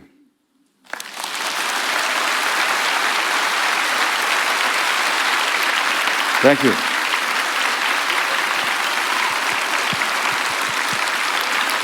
Thank you. Thank you very much. Thank you. Thanks. Now, we have time for some questions. So there are people with mics. I think they'll come around to you if you raise your hand if you have a question. Yes, so Dr. Maté, there's some folks that are going to wander through the crowds. I think we have about 30 minutes. Sorry? Would you like to have some water? We have 30 minutes, you said? Yeah, we have 30 minutes. Okay, 30 minutes for questions. Yeah, Good. 30 minutes of questions. Rapid fire. That's fine. Yeah, You ready for it? Yeah. So the more concise everyone is, the more questions Dr. Maté can answer. Deal? So you'll see some folks wandering through the bottom section here. Sorry, balcony. Down here, we've got some folks with microphones. Raise your hands and state your seat. And some of our lovely volunteers will be by with the microphone for questions for Dr. Maté. I see one back here. Okay, just wave your hand. Yeah. Okay.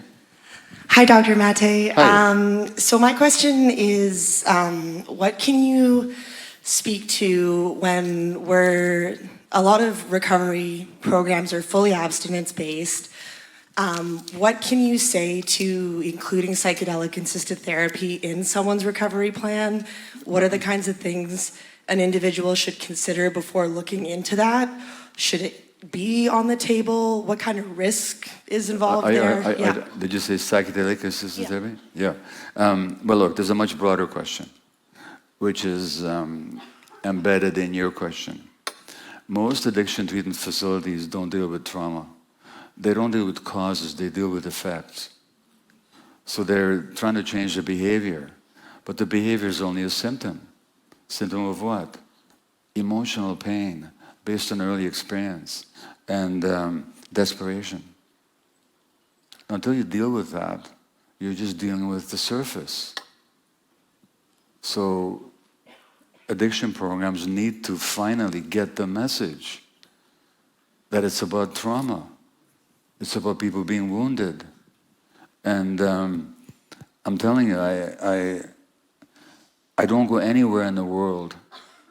Literally, I'm fortunate to have lived long enough to see this.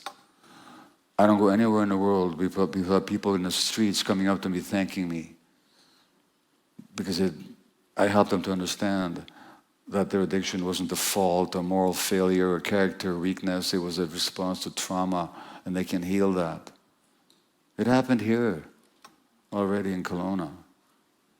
So, and I also know that many programs have taken on a trauma-based view, not sufficiently.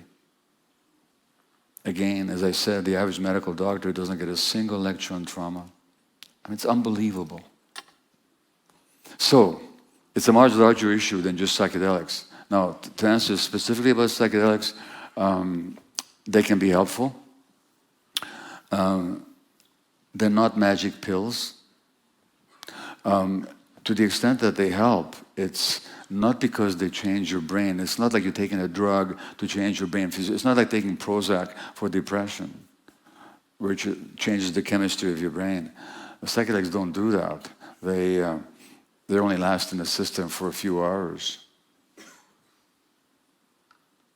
What they do is they give you a glimpse of your unconscious.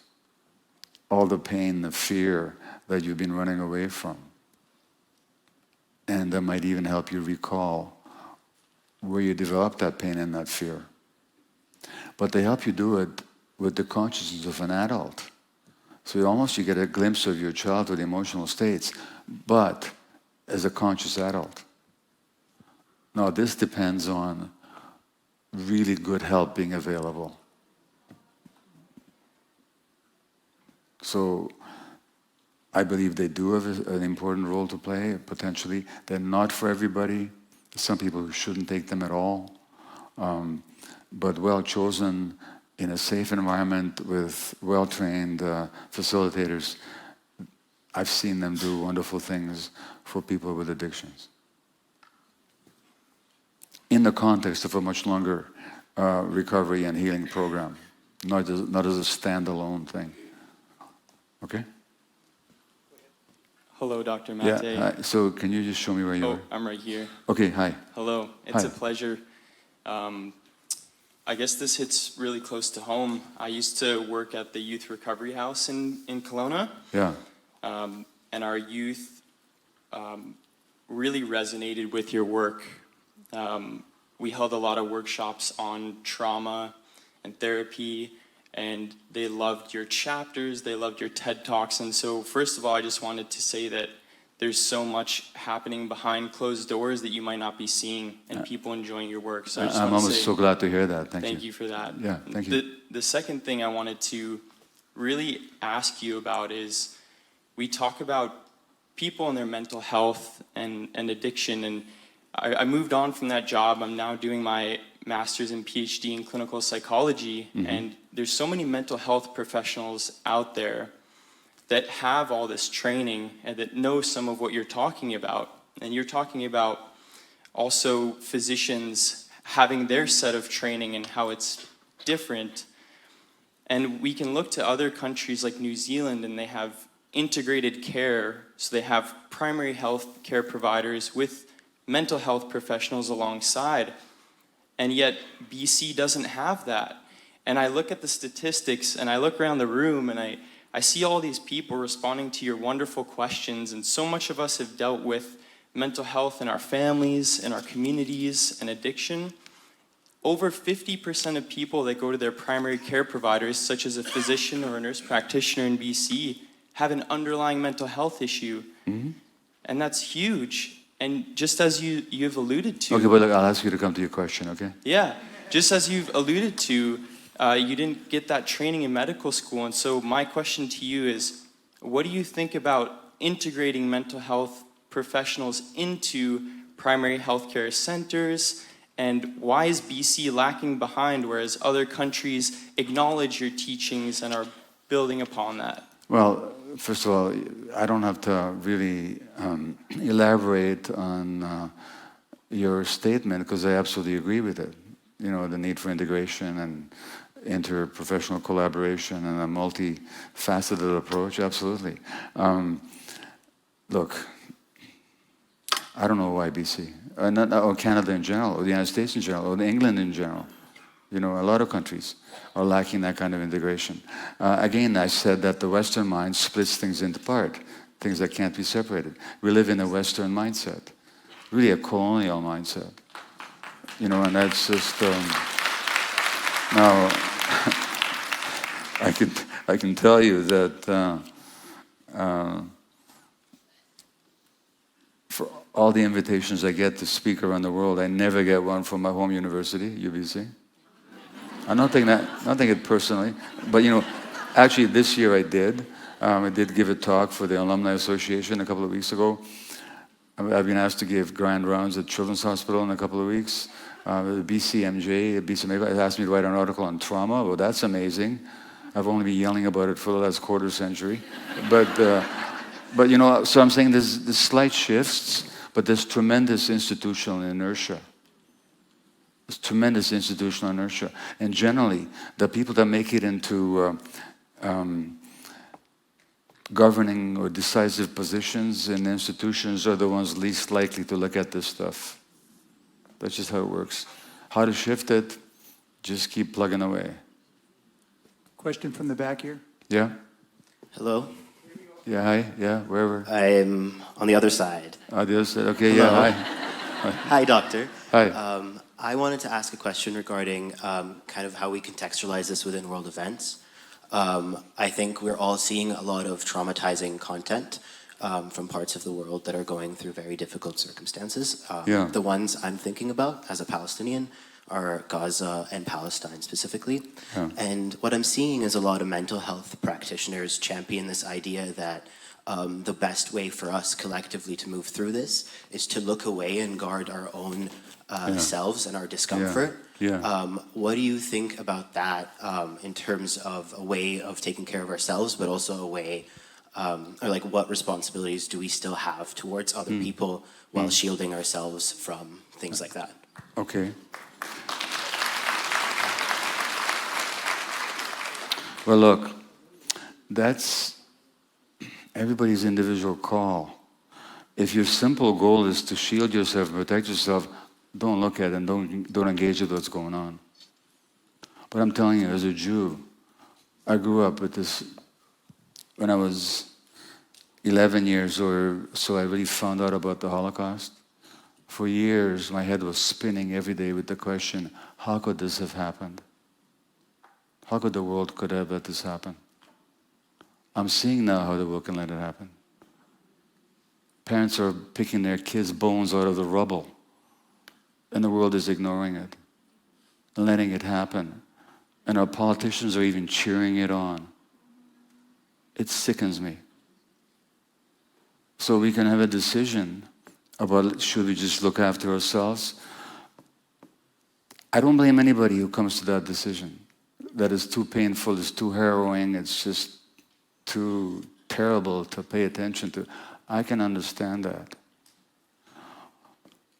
But are you going to be a complete human being if you do that? And what does it mean to be a complete human being? So I decided, for myself at least, that no, I'm not going to look away, and I'm not going to stay silent. And I totally understand the trauma of my own people. I totally understand the trauma of my own people that potentiated this situation. We took our trauma from Europe and we imposed it on the Palestinians, is what we did, in an effort to save ourselves. So as one traumatized people has been traumatizing another people now for the last 80 years, as you know. That's how I see it. And so trauma has a lot to do with what's going on. I'm not excusing anybody. I'm not excusing Jews acting out of trauma to traumatize somebody else, to save themselves, which is what they did. I'm not excusing what happened on October the 7th as a response to the trauma no, these acts are all inexcusable. But we have to understand the context. And just to answer your personal question, it's a choice for all of us. It's a choice for all of us. And when Justin Trudeau said that, we support Israel because we have the same values, yes, you do. You both were established on indigenous land by suppressing the indigenous population.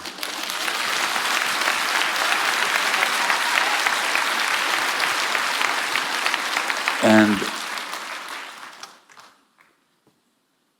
we have to come to terms with that. It's not a question of Canada folding up our tents and going back to Europe or Asia, wherever we came from. We're not going to do that. Nor will the Jewish population of Israel go away back to Europe or wherever they might have to come from. But if we want peace looking forward in this country, we have to really look our history in the face and realize what we've done here. When I say we, I don't mean as individuals. I mean as a culture. Are we happy with the fact that Indigenous people died 20 years younger than the rest of us? That 50% of the women in jail are we happy with that? Is that okay? Are there some reasons for that maybe we could understand and look at and rectify?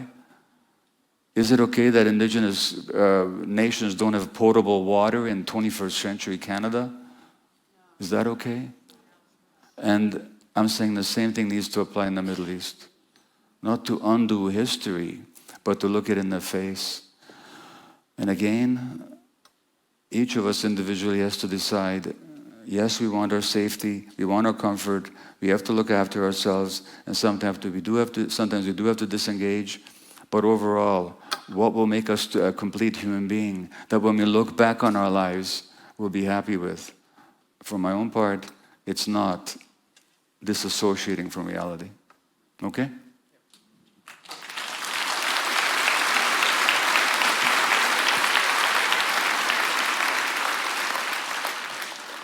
Hi. Hi. Sorry, I'm over here. Hi. It's really nice to meet you. I've been a big fan for a really long time. My name's Stephanie. I'm a third-year biochemistry student at UBC here, and I want to be a physician largely because of your work. And to preface my question, I just want to say that you are inspiring a generation of physicians who will not be silent. I'm so glad to hear that.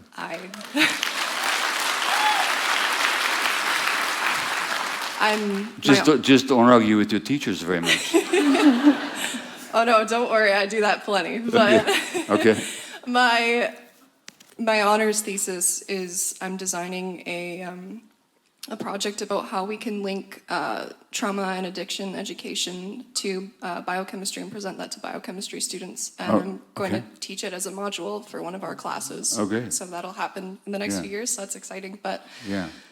my question was, what advice do you have for future physicians, particularly because I know it is a very taxing role, and I do identify with a lot of what you're saying about, being a workaholic and the need to be wanted. Yeah. So look, there's been a study on medical. I cite this in this book. There's something called. Do you know what telomeres are? Yes. Okay. So telomeres, for those that don't know, are chromosomal or DNA structures at the end of our chromosomes. They're made up of DNA, but they're like, see these shoelaces? There's a glue at the end to keep the threads from unraveling. So telomeres are at the end of our chromosomes to keep them from unraveling. And we're born with a certain number of units of them, maybe 10,000, and by the time we die, there's 4,000. So they fray, they erode with age and with stress. They looked at medical students, medical residents, and they found that over a year, their telomeres shortened more than other people their age. In other words, they got older faster. So you got to look after yourself. And unfortunately, Well, it's changing, I think, in a positive sense. But physicians, anybody going to the health profession, psychologists, nurses, they should be guided to work on their own emotional stuff. Because the more you do, the more present and understanding you'll be with your clients, but also the better able you'll be to take care of yourself. So I say to you, take care of yourself. Thank you. Do what you can. Number one, doing the emotional work as well. Number one. Number two, you're gonna have to jump through a bunch of hoops to get your degree. 100%. You might as well accept that. Yeah. That's how it is, you know. And when you do, you'll find your own path. That's what I can tell you. Thank you so much. Thank you.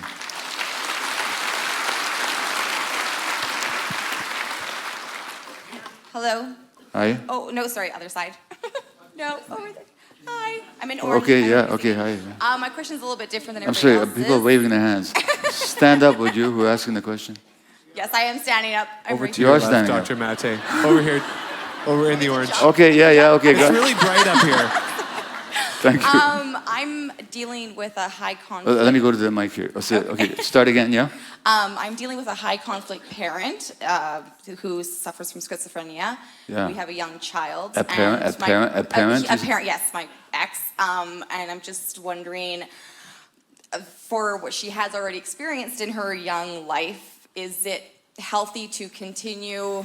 Yes, it's her father, but because of the volatile issues and schizophrenia that he does suffer from, what are things I need to be looking out for her development wise? So I just want to make sure I get it. Are you saying that your father's child, your Yes. child's father is schizophrenic? Yeah. Are you still together? No, but he's You're still not, in okay. her life. So the question is how to protect your child? Yeah, like obviously that's her dad. I want them to have a relationship, but it's definitely not healthy. Yeah. And things to look out for her.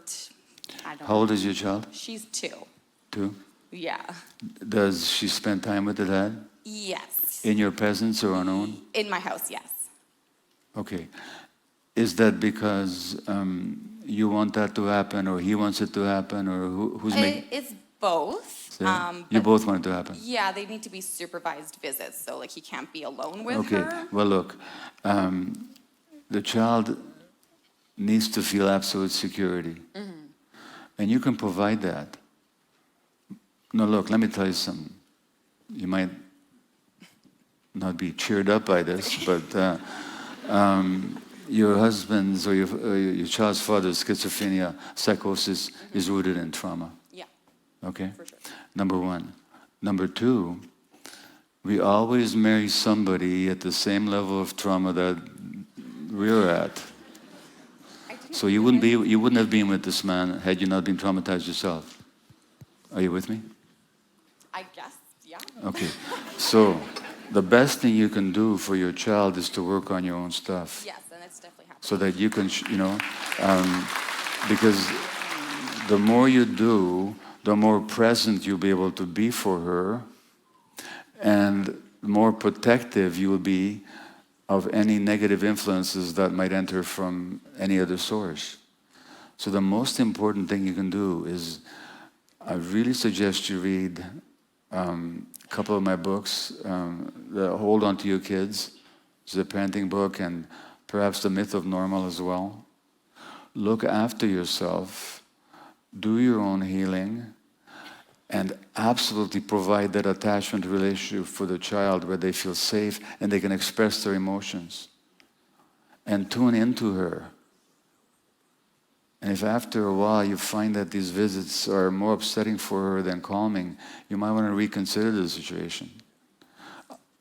Ideally, you'll be able to have the father in the child's life, schizophrenia or not. But you need to be vigilant, number one. Not suspicious, but vigilant. And provide that safe environment coming from your own self-awareness that your child needs. And then she'll be well protected. Okay? Yeah. All right, thank you. All right. And Dr. Maté, I think we have time.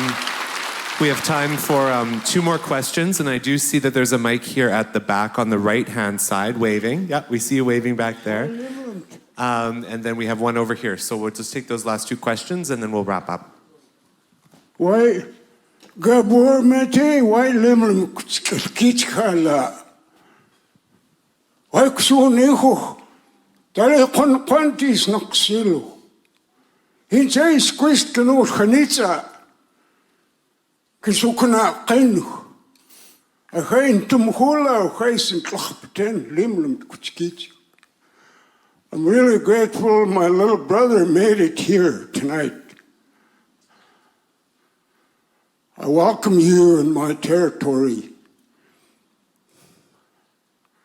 My elders told me when I was a young boy, that was about 70 years ago, that our little brother is going to wake up and he's going to look at himself and he's going to look at me. This is what I see going on here, Gabor. Thank you.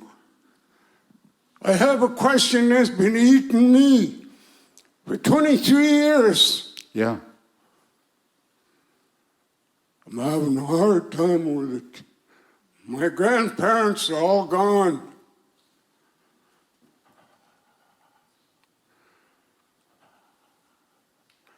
Year 2000, I'll go back to there.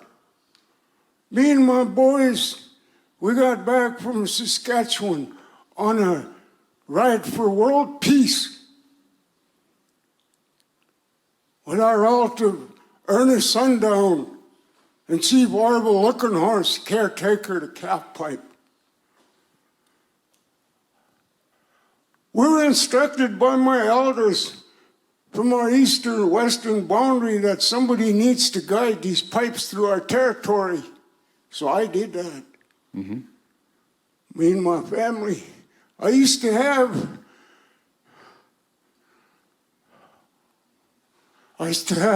8 children. We got back from Saskatchewan, a load of horses on. I'm ready to dump them off, and I had heard one guy tell me, we're going to burn that place down. December 6th, year 2000, by 4 o'clock in the morning, the little shack I built burned down. I lost 3 of my oldest boys there. After that, I got death threats from my family because of my knowledge of language and culture. A little background what I am. My parents' dad, he never went there. Now, respectfully, I'm going to ask you to stop for a moment. My brother, thank you for speaking. I'm going to ask you to give me your question, okay? I need help to help my people. They called on me to help them. I got a little bit of help trying to raise fundraising, do a land-based learning. Okay. What kind of help are you looking for? Trauma healing. We have in our language for that word trauma. All right. What I'd like you to do is to give your name and contact info to the organizers of this event. I'll be in touch with you. White Limrim. Thank you much. You're welcome.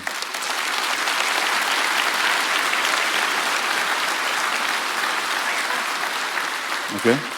Yeah? Hi, good evening. Thank you for being here, and thank you for taking my last question. I'm a dentist in Kelowna, and the last year and a half, every single course that I've been to has involved playing video clips of your talks, and people are really hearing and listening to you in particular to do with trauma. We're also learning a lot about the connection of trauma, whether it's emotional or physical, and how it's held in fascia. Let me stop you for a minute. Mm-hmm. These are all crowns, you know. Yeah. I ground my teeth down to the pulp. I was grinding my teeth at night all my life. That had to do with trauma. It totally does. A lot of the work that you do has to do with trauma. 100%. But go on, yeah. I'm glad you said that, because the work that we're doing, we have our entire staff here tonight, and we're working, our mentors have become ENT surgeons, speech language pathologists, Yeah. you know, people who are working to understand the connection between oral manifestations Yeah. and trauma, how we breathe, how we Yeah. sleep, Yeah. and in particular how we swallow. And your story about the woman with the pin in her tongue was Yeah. really hard to handle when Yeah. you understand the tongue as an organ Yeah. that is connected to the deep frontal plane of fascia, Yeah. and what that's doing to us in our diaphragms and in our connectedness to our bodies. And I guess I wonder, I haven't heard it from you, your work. I've heard you quoted at all these courses. I've heard, you know, we're shown embryological videos to show that the heart and the tongue and the brain as rhythm centers are forming at the same time. Yeah. Are you seeing trauma held in fascia? Are you working at all with groups who are doing fascia release? Well, look, first of all, a lot of autoimmune disease has to do with trauma held in fascia, or connective tissue. Fibromyalgia is a connection, is a condition that's purely trauma held in fascia. Chronic pain. You know, people go to the doctor and they have all this pain and nobody can explain it. It was trauma being held in the fascia. Yeah. And then this is not even controversial. Yeah. Thank you for saying that. It's not that I'm asking you in that I'm asking what your perspective is, not that I haven't heard you say it.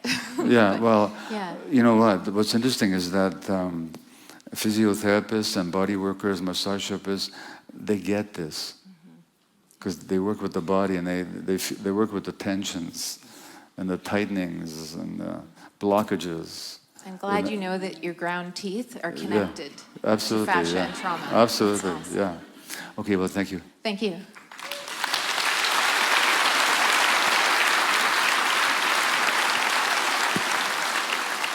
Thank you, Dr. Maté. I think we could go till 9 a.m. Yeah. I think we could. Could we have another round of applause for Dr. Gabor Maté? Thank you.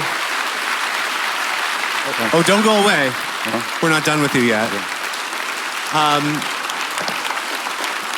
We just wanted to invite Jamie and Dawn McCormick back to the stage. They have a special gift to give to you. Oh, gosh. And so, Jamie, if you will. Thank you. So this gift that we have for Gabor is from a man called Thunder Child. He was raised to be a helper to the elders, and his life took a serious turn. And he fell into addictions and into crime, and he spent the last 23 years in prison.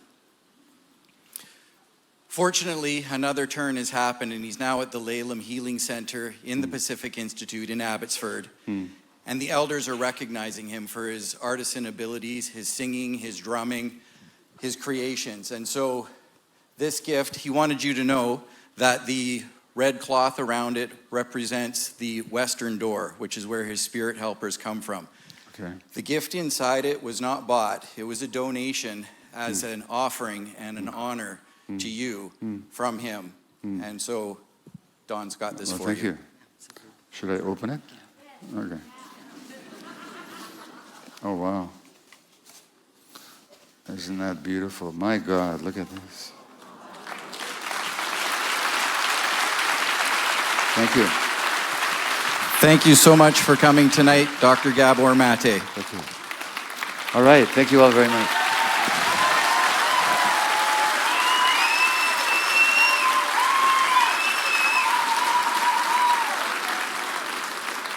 Well, thank you everyone for joining us this evening. This concludes the night. Just a reminder that Mosaic Books does still have books available in the back, that some of them are signed, of The Myth of Normal, and we invite you to visit the Ozanam House booth as well, where you can also donate. Thank you for joining us this evening, and have a great evening.